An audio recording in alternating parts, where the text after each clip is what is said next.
Hi, everybody. Welcome to this week's image evaluation series.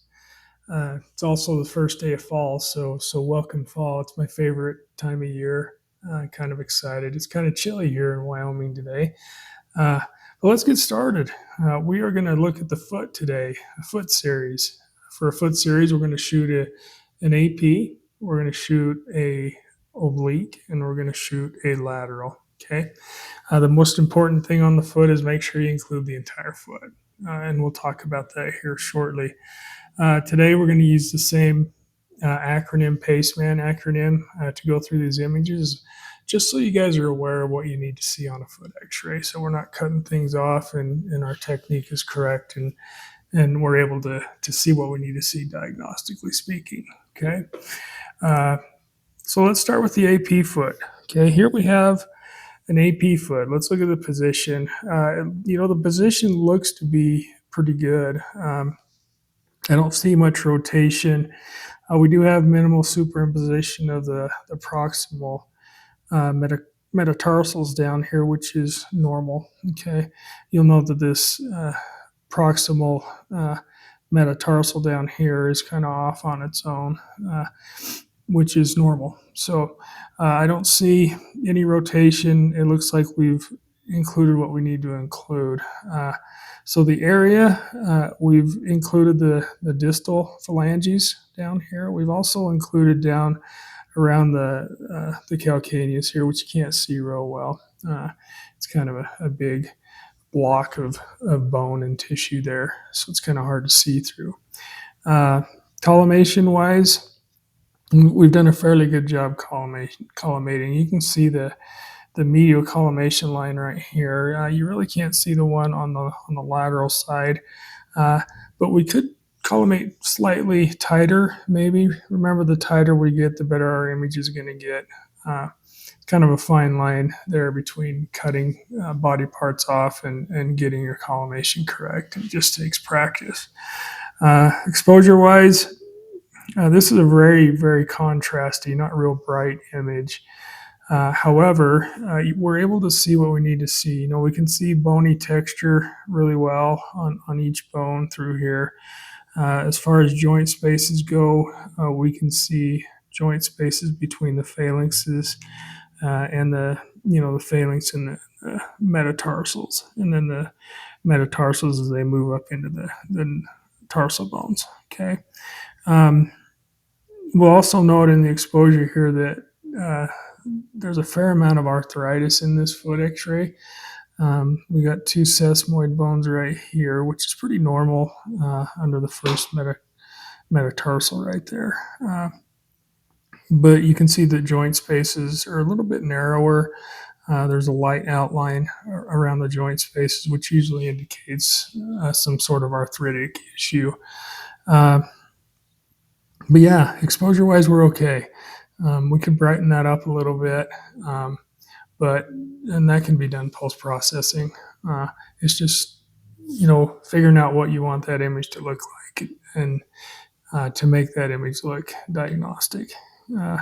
Marker, yep, we've got a marker up there. This is a right foot. It looks like a right foot. If you look down at your foot and you see your right foot there, that's what the x-ray should look like. So hopefully that helps you a little bit. Aesthetics, there is some sort of artifact coming through right there. I don't know what would cause that. You see this straight line going through there. I wouldn't redo this image due to that artifact, but there is an artifact there. We need to pay attention to that. But yeah, aesthetically pleasing x-ray for the most part. We're able to see everything we need to see. The entire foot is demonstrated. Okay, let's move on to the oblique here. Same patient. You'll note that this picture is a little bit lighter. We may have adjusted the mass a little bit, but still a good picture. But position-wise, it looks like we are rotated medially between 30 and 45 degrees. You'll note that there's more separation between the proximal metatarsals right here. Okay, and now where we saw the base of the fifth metatarsal kind of by itself in the AP, In the oblique, it's superimposed with the proximal distal metatarsal. Okay. But yeah, we get a little bit better look at the proximal row of metatarsals right here. Um, we can see our cuneiform bones right here. Here's one right here. Here's one right here. Here's one right here. We've got the cuboid right there and the navicular. And we got good joint spaces between all of them. And then we move up into the talus and down here into the calcaneus. Collimation wise, we've done about the same job as the AP. So pretty nice. Like I say, laterally out here, we could have collimated a little bit tighter, but nonetheless, it's good, decent. We've included everything that we need to include. Exposure wise, again, we can see bony texture really well. We can see joint spaces or lack thereof in this case due to arthritis. Um, yeah, yeah, very, very nice. We've got the right marker and aesthetics. Again, we've got that same artifact, that straight line artifact going through the forefoot right there. Again, not sure what would cause that, but again, probably wouldn't redo that, but definitely something to keep an eye on as far as artifacts go. Make sure that image is clean as you can get it. If you've got some sort of artifact in there, if it's bad enough and it's occluding the image, you need to take another image. Okay, pay attention to that for sure. Okay, so let's move on to the lateral. Okay, here we've got a right lateral foot. It's pretty good lateral. So area or the position, it looks like we're in fairly good position. It looks fairly lateral. You'll note that the metatarsals here are kind of stepping down. It might be a little bit of over rotation. But some providers like that, where you can see each metatarsal almost separately and independent from each other on the lateral. Um, in most cases, in most X-rays, your lateral, those bones are stacked on top of each other or superimposed. But this one, we've got a little bit of layering going on, and it's a good picture. We've got a good joint line in our tibial talar joint right here. We can see the fibula back here on the back 1/3 of the tibia, which is where that is expected to be seen. Okay. Um, we've included the entire area that we need to include. We've got our distal phalanges here, and we've got our calcaneus or our posterior calcaneus, and our posterior skin margin here is clearly marked, as well as the plantar surface of the foot, which is really nice. Collimation wise, yeah, it's great. Like I say, we've included everything that we need to include.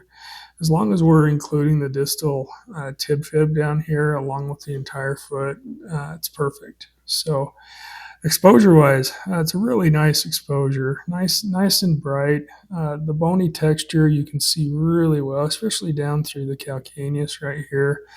Uh, the navicular right here is clearly shown, which is really nice. You got the cuboid bone down here, and we've got a good joint line between the talus and the cuboid, or sorry, the calcaneus and the cuboid, as well as the talus and the navicular right here. Really nice joint spaces. You got your sinus tarsi right there, which should be open. One thing to note on this, and you'll see this on a certain part of the population, this little bony outgrowth here off the back of the talus, it's actually called an ostragonum, or some people refer to it as the nutcracker disease, and it can cause pain in people. And people have pain when they first stand up and start walking in the back of their ankle or the back of their foot. Sometimes it's that nutcracker disease or the ostragonum right here. It's just an accessory bone. I've heard of cases where they actually go in and take that out because it actually rubs against posterior elements of the soft tissue, the Achilles tendon right here, or uh, and causes a lot of pain and discomfort. But that is something interesting that you may not have known. But we've got a right marker, so we know that that's a right lateral. Remember that the feet splay out like this. This is your right, this is your left. Um, yeah, very, very good. But as far as aesthetics go, we don't have that same, uh, uh, you know, line right here as we had in the first two images. We don't have it in this one. That artifact has disappeared for some reason, which is actually good. So, but aesthetically pleasing picture. It's a nice lateral. I really like the proximal or the base of the fifth metatarsal right here. You'll see that that bone gets fractured every now and then. This is a perfect view to see that on. Okay, so just to recap, what we need to see on a foot x-ray is we need to see the entire foot from distal phalanges all the way down to the posterior calcaneus, okay, on all three images. Just make sure the entire foot is demonstrated, okay? And if you have questions on your lateral, whether you should have an over rotated lateral or a straight lateral, just ask your provider which one he prefers. I know that a lot of providers prefer this slightly over rotated lateral, so you can see uh, each metatarsal bone kind of independent of itself in the lateral projection. Uh, but yeah, that is a nice foot series. Uh, poor person has some arthritis going on. I just wanted to throw this one in here. It's kind of a cool picture of a foot that we had come through Evanston. It's been a couple of years ago now. I do believe that this person was riding a motorcycle and stuck his foot down to brace himself in a turn, and his foot actually caught in the ground and did a lot of damage. You can see that there's a complete displaced uh, dislocation between the phalange of the fifth and the distal metacarpal of the fifth.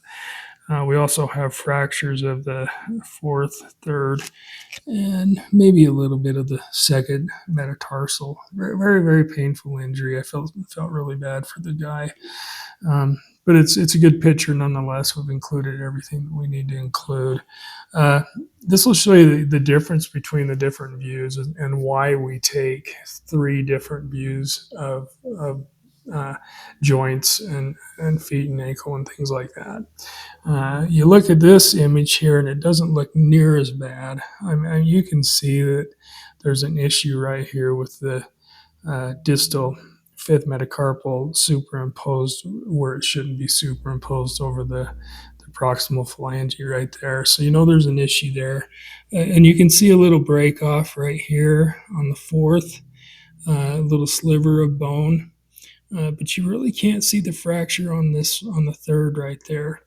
So if we were just to take this picture, it wouldn't be as devastating as it is on the AP.